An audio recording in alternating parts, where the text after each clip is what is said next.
The Western and Atlantic Railroad Depot was constructed by the state of Georgia between 1848 and 1850 as part of the state-owned Western and Atlantic Railroad.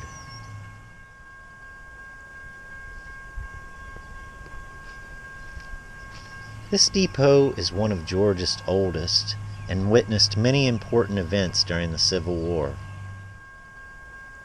A speech by Confederate State President Jefferson Davis in 1861, the Great Locomotive Chase of 1862, several Civil War skirmishes, and the first headquarters of General Sherman during his Atlanta campaign.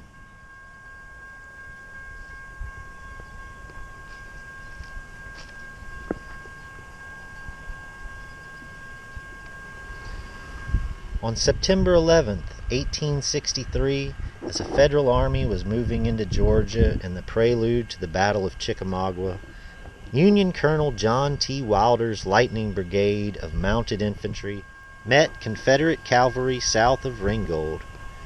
The Southern troopers made a fighting withdrawal toward Tunnel Hill, during which their commander, Brigadier General Nathan Bedford Forrest, was slightly wounded. After dark, the Federals returned to Ringgold. Following the Confederate defeat near Chattanooga in November of 1863, Tunnel Hill lay between the Confederates in Dalton and the Federals in Ringgold. On February 23, 1864, elements of two Federal Army Corps advanced on the Confederate cavalry occupying an advanced position at Tunnel Hill, then quickly retired. Their feint alarmed Confederate General Joseph E. Johnston sufficiently that he withdrew an order sending a part of his army to strengthen opposition to Major General William T. Sherman's Meridian, Mississippi campaign. I really want that to be preserved better. This display depicts a method used during the Civil War that could render a railroad inoperative. The rails would be pried loose from the cross ties and placed across huge piles of railroad ties that would be set on fire. The center of the rails would become so heated and red hot that the mere weight of the end of the rail would cause it to droop, rendering it unusable.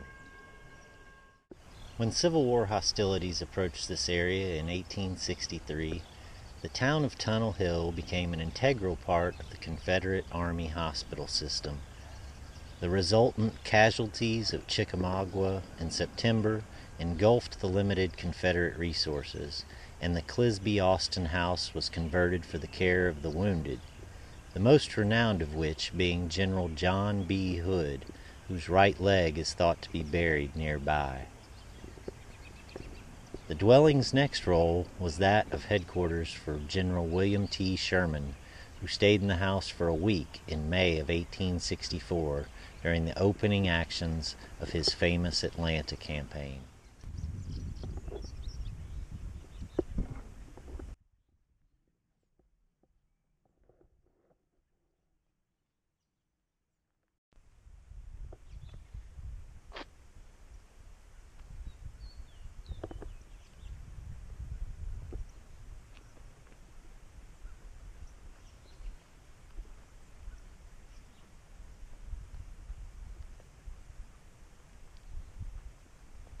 Unfortunately, the tunnel was closed during my visit, and so we will have to make a return trip to this site and walk the length of this historic tunnel together in the near future.